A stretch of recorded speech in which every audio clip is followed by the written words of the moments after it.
Hey everyone, today, I'm gonna teach you the basics of 3D chess. If you're a beginner, don't worry, I've got you covered. By the end of this video, you'll have a clear understanding of how to play this exciting variant of chess. Let's dive right in. First things first, let's talk about the board.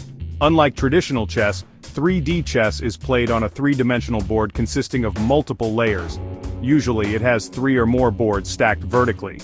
Each board is an 8x8 grid, just like the standard chessboard. The main difference is the additional layers, which add a whole new dimension to your strategy. Now let's set up the pieces.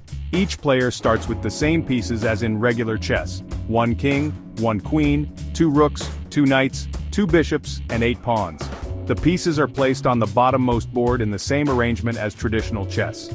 The goal of the game is still to checkmate your opponent's king, but because of the 3D aspect, pieces can move between boards. This makes the game more complex and strategic. Let's break down how the pieces move. Pawns move forward 1 square just like in regular chess, but they can also move up or down 1 board.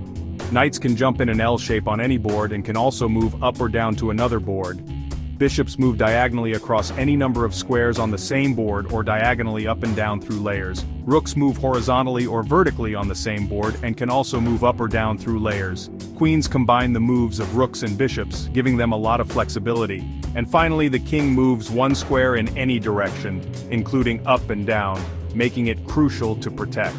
One important rule to remember, you can only move to a square that's not occupied by your own pieces.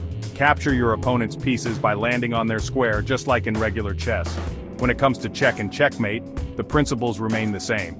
You need to put your opponent's king in a position where it's under threat of capture, and there are no legal moves to escape.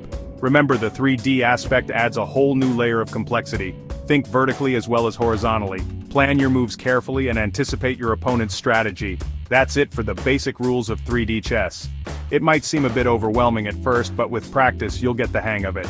If you found this video helpful, make sure to hit the like button and subscribe for more beginner guides. Thanks for watching and happy playing, and happy